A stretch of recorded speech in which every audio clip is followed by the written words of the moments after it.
God, imagine this is in the wild in the future. Go on, son. Enjoy your freedom. I just rewilded. Some of the big males can grow up to 80 centimetres in length. So that's massive. And that is the rarest, and that is the smooth snake. Smooth snake. Go on, let's see that. This is Celtic Reptile and Amphibian. It's a site run by two teenagers named Harvey and Tom. They're the youngest people in Europe with a project like this, and they're heavily involved with rewilding in the UK. But here they house and breed rare reptiles and amphibians for their reintroduction to the wild. So that got me interested and I wanted to find out more. So let's go and have a look around. Alright, let's see if he's in. Alright, mate. How are you? I'm alright, how are you? Yeah, good, thanks. Let's go on in.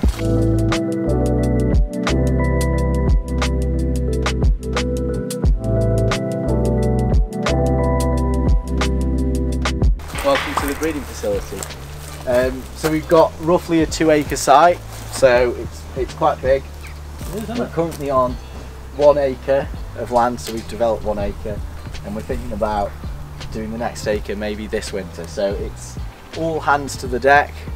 Bit busy, but yeah, we'll go have a look. Let's go see what's going on. Yeah, we've got the weather for it anyway. Yeah.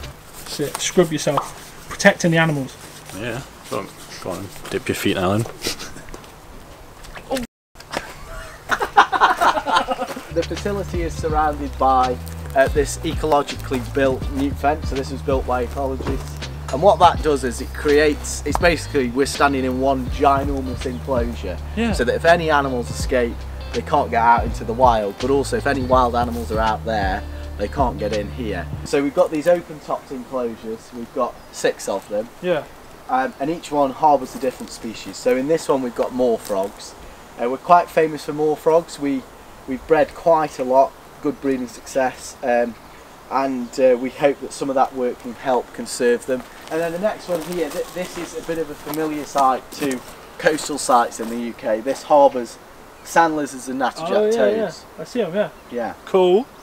And sand lizards and natterjack toads are some of Britain's rarest animals in general, and that's because we've lost so much of our dune system, so it's vital that we protect them.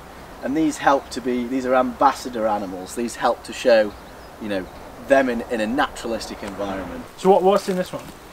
So this is probably one of the most well-known reptiles in Britain. This is the grass snake. It's often found in compost heaps in people's gardens, or even swimming in people's ponds and eating the fish. These animals actually came from a mitigation project. So there was a development site happening, and we were brought in to move the animals and translocate them. So these are part of a project that's experimenting with translocating animals. Grass snakes are an amazing species. They're aquatic as well as being able to live on land.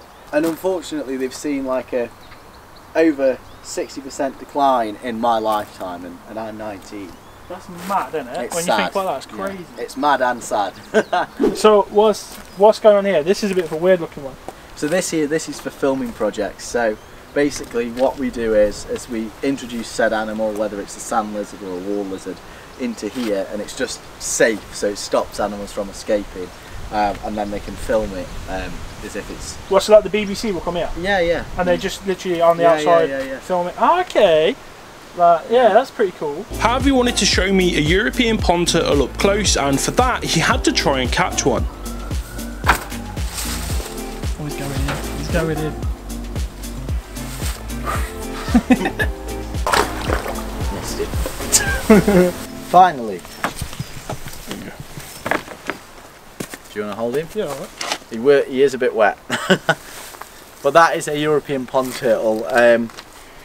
That one specifically is of a Russian locality, so that was somewhere, maybe even Belarus actually, that sort of area, and because of that he's very, very dark, so you can see he's got this dark pigmentation. Very strong, you know. Yeah. He's mad strong, isn't it? Yeah, the way he like pulls at you and that. Look at you, you're wicked. Yeah, rate that. God, imagine this is in the wild in the future. Go on, son. Enjoy your freedom. I just rewilded. So what we got here? These are common lizards. Snap, yeah, lizard. And they they're really cool. Common lizards are also known as viviparous lizards, and that means, you can see one on the log, that means these are capable of live birth, and they are the most northerly occurring reptile in the world. So you'll even find them in the Arctic Circle. Oh mad, in really? Norway, Finland, Sweden. Yeah, that's sick. And because they give birth to live young, if you think of it like eggs, if you lay eggs in one place, you are literally putting all your eggs in one basket. Yeah. If that area doesn't end up getting sun or get shaded or whatever, the eggs fail. Yeah. Whereas if you keep your eggs inside you and let the babies develop inside you, you can move as a mummy lizard to areas of sun and make sure, you know, the eggs are cared for. Clever. So that's an adaptation to living so far north. So what we got in here? So in there we've got a variety of different lizards, and you can see the male is actually out on the log there. Oh yeah, look at him. That is a western green lizard, so they are found in France, northwestern Italy, as well as parts of Germany, Spain, Portugal. We have eyed lizards over here, so if we come and walk this way, hopefully we should see it. The eyed lizard is Europe's largest lizard. Some of the big males can grow up to 80 centimetres in length. So that's massive. Yeah, it's big. Hold on, that's like that big? Yeah, it is, it's huge. And these are found in, you can find them in southern France, as well as Portugal, Spain, and a bit of Italy. So on the other side, yeah, little green frogs. Yeah, so you wouldn't actually associate tree frogs with Britain. No. They look really tropical. Yeah. But the reality is, these tree frogs are found as far north as southern Sweden. They're incredibly cold resistant. Yeah. We've even found tree frogs in our greenhouses frozen solid. Really? And then they thaw out and they're back fine. to life, yeah. So they're not an animal of warm temperatures. Oh yeah, right there. Yeah. So you see that is an Escalating snake. That's one of Europe's largest snake species.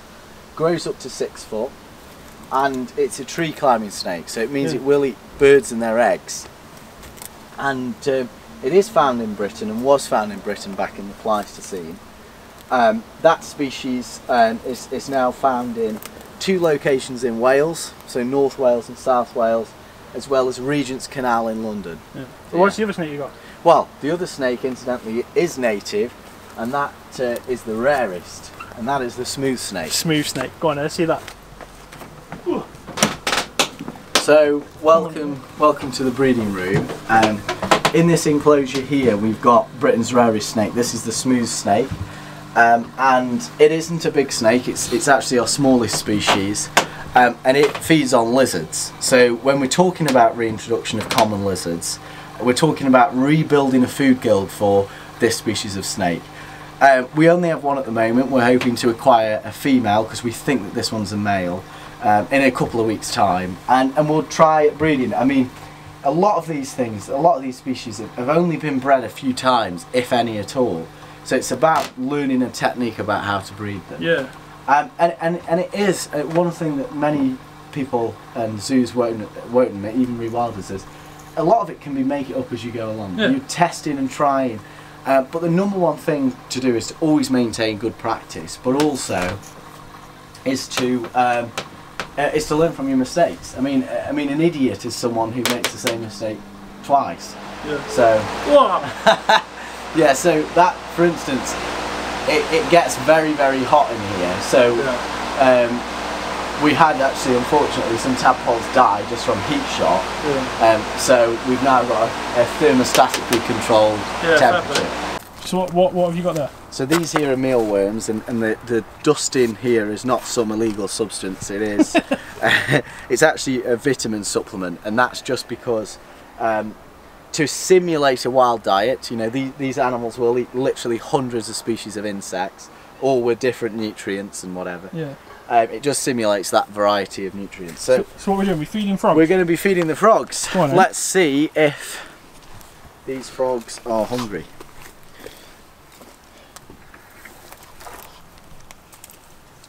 Oh yeah! Whoa, straight in there. See that one there? Yeah. Hilda. take one. They're usually so voracious, like... It's not having it. Doesn't want it, mate. I've failed.